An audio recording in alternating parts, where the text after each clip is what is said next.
You are listening to the E2C Network, where the Auburn family speaks. Morning, Auburn family. Welcome back to Inside the Jungle, your source for Auburn men's basketball analysis and discussion on the E2C Network. A squeak by W to talk about today. Your number one Auburn Tigers, their first game at number one, traveled to Columbia, Missouri, and just squeaked by to pick up their seventh straight SEC win, improving to 19-1 overall. So by the score of 55-54 over the Missouri Tigers. A really bad shooting performance all around from this Auburn team. Last night, not a very efficient game from really anybody. Had some big time shots, some big time performers, and to do that, to talk all about this game and what's going all around the program, I've brought in my dad and co-host. Dad, how are you? I'm good. I need heart medication watching some of these games. We tend to fall behind early, and last night I kept going, well, eventually these shots are going to start falling, and we're just going to run away and hide from this team. And they never fell until KD took over. So thank you, KD. You said would need to take heart medication. Welcome to being an Auburn fan. Yes. Of all sports and all categories, that's what we do. That's what we do best. But no, it really was a complete struggle shooting the ball last night. Auburn shoots 30% from the field, 21 of 70, and 6 of 28 from three, along with 7 of 11 from the free throw line. Just a horrible shooting performance. Some were better than others on the day, and then we had some really good defensive performers, and but just an all-around non-efficient game for Auburn. I think it's a little bit of a wake-up call, but to play as bad as you possibly could and to shoot as bad as you possibly could, you went to the SEC and won a road game. It really is incredible. We're 4-0 on the road in the SEC this year. There's nobody, I think I saw this right. There's nobody who has fewer than 2 losses on the road except us. Yeah. So that's to go on, like you said, to go on the road into a place that, look, everybody from now on, you're the number one team. Everybody wants that pelt. Everybody wants it. Their students are coming out and being crazy, doing really dumb stuff, but being crazy. And it was loud, and we didn't shoot well, and we looked a little discombobulated in the first half. And to be honest with you, most of the second half, and probably deserved to lose that game. Yeah. But it's a lot easier to learn from a game when you win it. You know what I mean? It feels a lot better to go, we learned a big lesson there, but we got a W. Yeah, you're right. And just like you said, Auburn, let's be honest, Auburn had no business winning this basketball game last night, and very well should have taken a loss in their first SEC loss. And, Missouri's been kind of that team that's done that to you saw them beat Alabama when Alabama was ranked, even though after watching them last night, they handed Georgia their first SEC win. I don't know what to think of Alabama anymore. They're soft is what they are. We'll see them next Tuesday. Yep. But I don't know. I mean, just a struggle to shoot the ball. It's going to happen on road games in the SEC. That's a good defensive Missouri team. They came out and punched you in the mouth immediately, and they were making everything. They eventually slowed down enough to where Auburn could take control. And let's just go ahead and talk about the man that saved this game, the man that saved the game last night, the man that saved the undefeated SEC season. So as of right now, KD Johnson. We don't win that game without KD Johnson. It's as simple as that. Goes 6 of 13, by far the most efficient score last night. He goes 1 of 4 from 3 and 4 of 5 from the free throw line. But the clutch shots, the clutch runs that he goes on, it's different when KD's out there. He had 3 steals as well. He only played 28 minutes, but to have a guy do that in that 28, that's special. So KD was playing well early, but then he sat out. He was on the bench for a long time, it seemed like, in the second half. And I was like, man, when is KD coming back? Because he seemed like he had it a little bit. Well, Bruce put him back in, And we were down. Look, we were down 51-50, and KD went on his own personal 5-0 run, which was impressive. But then, so they made the 3 to bring it to within 1, and we came down. And don't ask me why Konzo didn't foul somebody. Yeah. There was only like a 0.5 difference between shot and game clock. But what KD did in that possession, where he recognized the shot clock going down, and he took it to the baseline, and look, make it or miss it, get it on the rim. Yeah. Because if he doesn't get it on the rim, they get it out of bounds with a chance to go the other way. Not a lot of time left, but just getting it on the rim gave Walker a chance to tap it. And by the time they had hit it out of bounds, the game was over. Yeah. But if he doesn't get that ball up on the rim, they have a chance. It's a different story. Yeah. And he was fantastic. I love watching KD play. Yeah. Let's talk about I think the only other plus, especially offensively, last night, Walker Kessler, he was, we talk about going 5 of 10. That's, the second most efficient in the game behind KD, but that's not as efficient as we've seen Walker be as of recently. He goes 0 for 1 from 3 and 3 for 4 from the free throw line, adds 12 rebounds and 2 blocks. That's good. And that's really good. 7 of them were offensive rebounds, and that wasn't a team high. We'll get to that here in a second. But but Walker, not as efficient as we're used to seeing, but still a good game for Walker. And look, I take some credit away from Quanzo Martin on not fouling there in the last possession. You got to extend the game as long as you possibly can.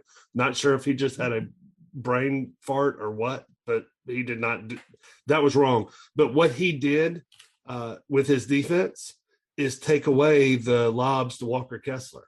I think we have 1, maybe 2, and that's it. They defended that much better than Kentucky did. Yeah. Kentucky gave us lob after lob after lob, and it just made our fans go crazy. Konzo Martin said, look, you may get outside shots out of this, but I'm not letting you just lob it up to your 7-footer. So his defensive game plan was pretty good. Yeah, I agree. So we'll talk about one more bright spot, and I kind of mentioned it just a second ago, but it wasn't in the scoring outcome because the guy that we're talking about had 4 points and went 2 for 8 shooting and 0 for 2 from the free throw line and 0 for 2 from 3.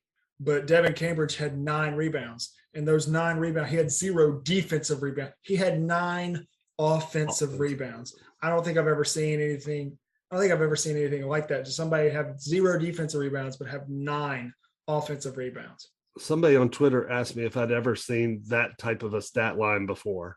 And I said, I've never seen 9 offensive rebounds with 0 defensive rebounds. Yeah. And you can correct me if I'm wrong. I think he had at least 8 of them, if not all of them, in the second half. In the second half, yeah. You talk about without a guy having that type of game, we don't win. Yeah. If he gets 7 rebounds, we probably don't win that basketball game. Yeah. He was, if he can add that to his game and just focus, dude, please hear me now when I say this, Devin. If you will focus on that and flying to the rim for alley-oops, the threes will come. Yeah. Stop forcing them. Just let them come to you. But focus on that rebounding. My God. And he's been a pretty good free throw shooter this year. He's not a bad free throw shooter. He missed 2 front ends. He missed 2. Yeah. Both after rebounds. Yeah. Yes, he got a rebound, got hit, went to the line, missed.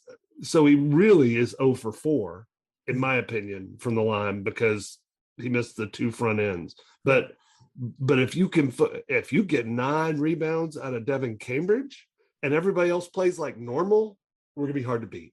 Yeah, I agree. So we've talked about some of the highs, and I guess one more high, the highest plus minus on the team. And this kind of really shocked me when I saw it on the stat sheet was Dylan Cardwell with +4. +4 is not a very good plus minus. I mean, especially when you're the number 1 team in the country. Yeah. But for Dylan, he went 1 for 2 and had 2 points and had 1 rebound and had 3 fouls. He only played 7 minutes, but was +4 and was the highest on the team. I don't even understand how. I mean, look, advanced metrics are not something that I get a lot of. He played 7 minutes +4. I like Dylan. I love his energy. he needs to get more than one rebound in 7 minutes. I agree. And I know he's a good shot blocker, but he jumps every pump fake. Yeah. Bruce Pearl tells them, and I've heard him talk about it on the radio the other day, that he tells them to be the second person to jump. You can't be the first person to jump or it's a foul. Yeah. So you be the second. And Walker's very good, although he jumps a little bit.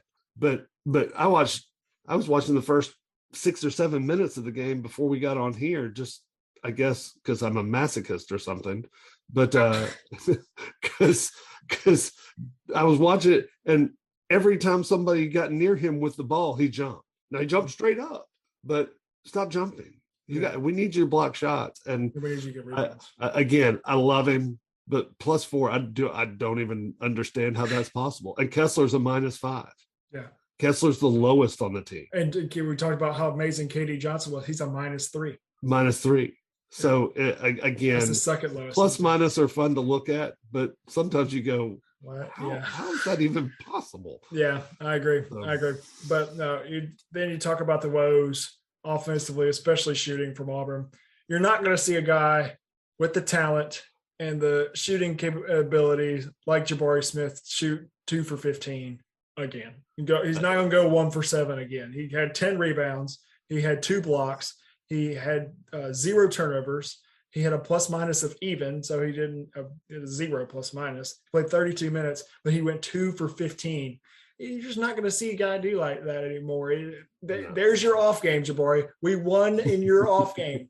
Okay, yeah, there you go. Get that freshman off game out of the way, and let's go play. Hey, Auburn fans, I want to take a quick timeout from this episode to bring your attention to something very special.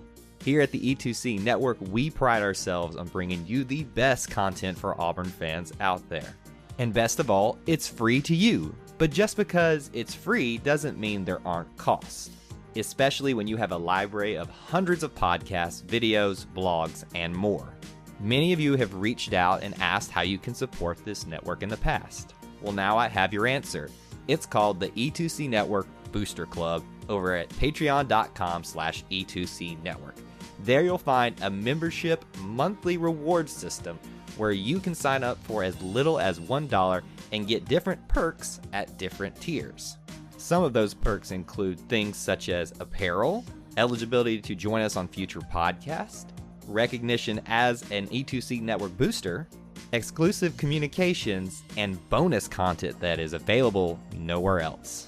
If you love this network and want to help us keep producing podcasts like this one, please head on over to patreon.com/E2C Network to join the E2C Network Booster Club.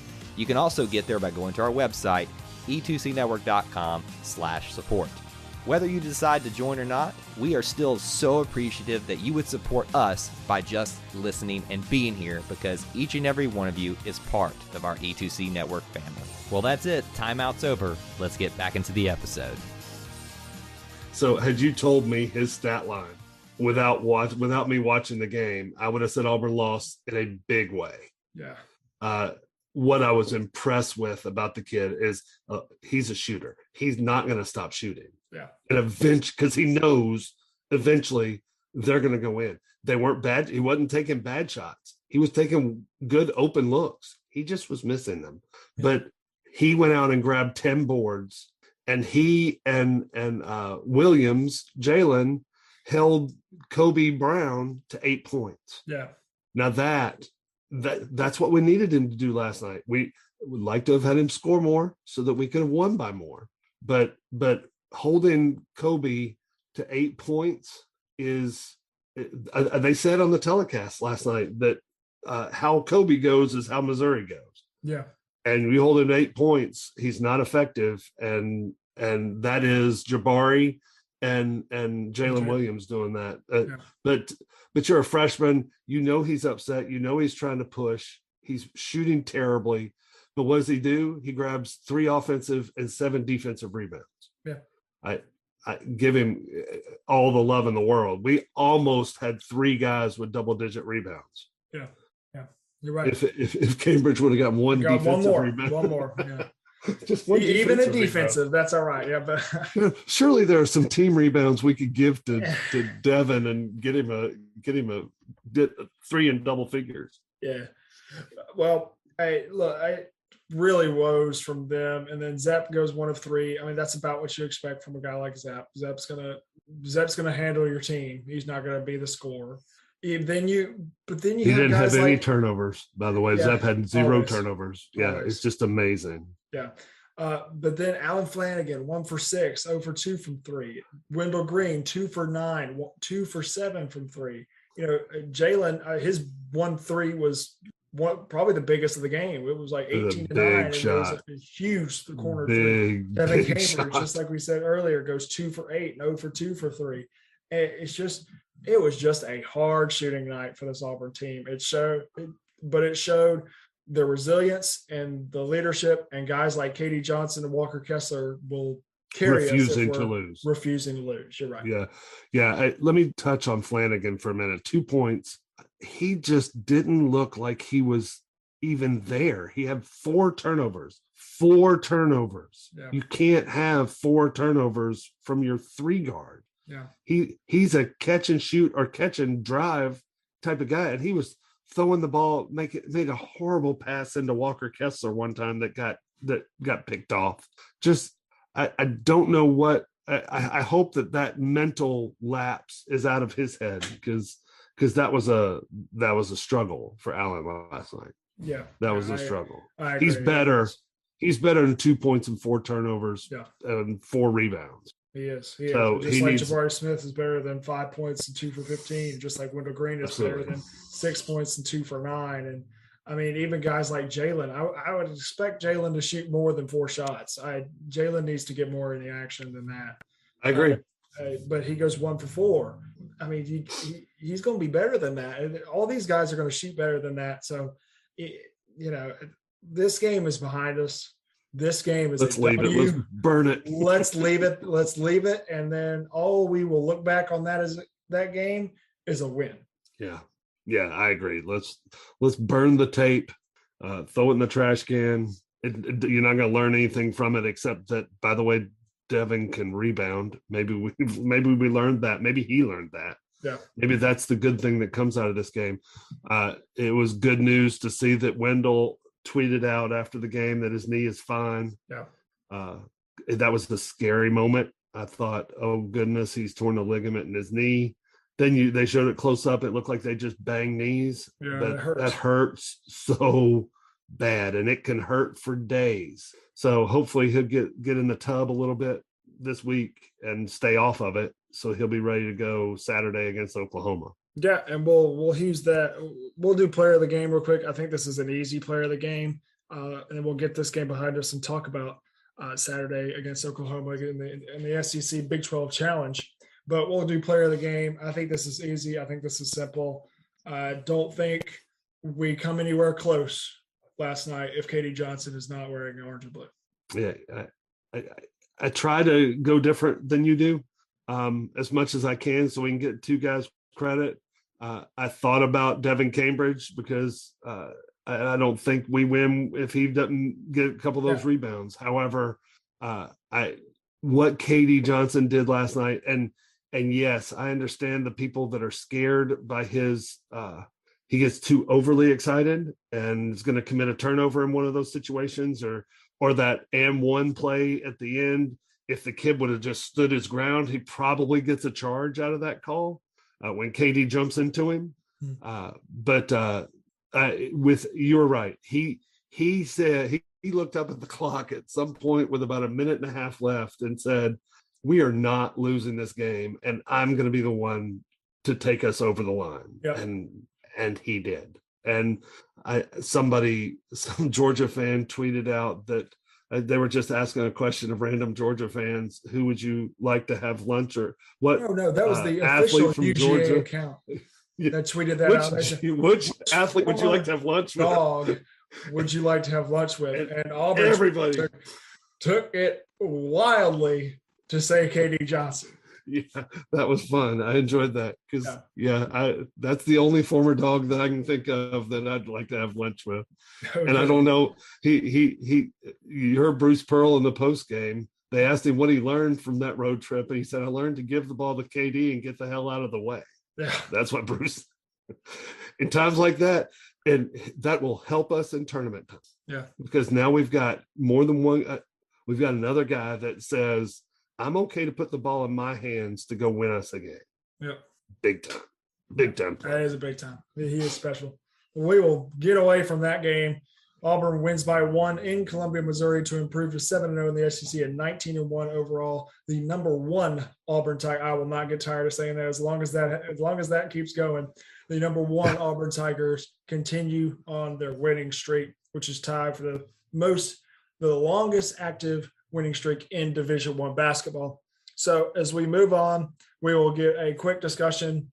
So Auburn back in action on Saturday, back in the jungle, back in Auburn Arena, back in front of the real fans, the real Tiger fans. And the SEC Big 12 Challenge on Saturday. Most SEC teams will play most Big 12 teams. There's be some good matchups. I know we get Kansas and Kentucky and Baylor and Alabama and a few other cool matchups, but Auburn gets round up with Oklahoma here at Auburn Arena at 1 Central Time on Saturday, January 29th, and we'll be back to discuss that game. You have anything on Oklahoma? Yeah, just pulling up their roster. They've not been very good recently. They've struggled a little bit. They've got some players though. The Goldwire kid from Duke, he's Jordan Goldwire's there, 6'3" guard. They've got a 7'1". Where is he here? Yeah, 7'1" kid from the Congo. That it'll be fun to watch him and Walker get after it a little bit. And then they've got a guy that looks like he should be wearing flannel shirts, because he looks like a lumberjack out there. He's got the full beard and the hair, and he wears the headband. He looks like the 1950s throwback. Yeah, they had to replace Brady Manick at some point.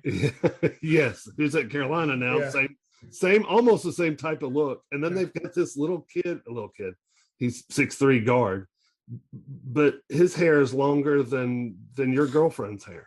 Oh my gracious! And I mean, he's got some long locks. They got a really good coach. I like Porter Moser. I like what he did at Loyola Chicago. I think he's in the beginning of a rebuild. And so Auburn plays like they know how to play. They win. Yeah. And Jabari said, what was it on the airplane ride home? Yeah.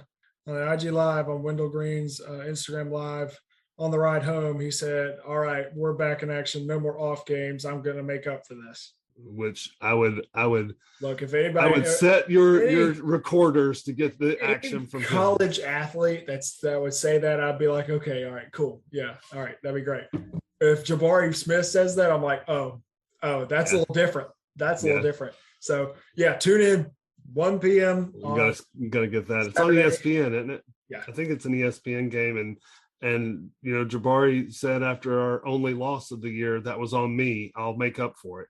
And we haven't lost since then. Yeah. So, and it wasn't on him, but he said it. It wasn't. Yeah. Now he's saying we're coming back home to be in front of these fans. Let's go.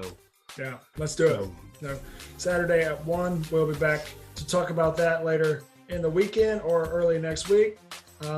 We will get out of here. You can go ahead and tell where they can find you on Twitter right now. And I am CTO on Twitter at IAMCTO. You can find me on Twitter at Gray Oldenburg or on Instagram at GrayO21. Or you can find the network for all things E2C on Twitter, E2C_network. Or on Instagram, I believe it's the same thing, E2C_network. But you can find us there. And until next time, War Eagle. War Eagle. Thank you for tuning in to today's episode on the E2C Network. On your way out, I want to remind you to stop by E2CNetwork.com. It's your one-stop shop for all our content across our podcast, YouTube channel, and much more. To stay up to date with us, make sure you're following social media accounts such as Facebook, Twitter, and Instagram. While our content here may always be Auburn sports heavy, if it's orange and blue, it's what we do. War Eagle.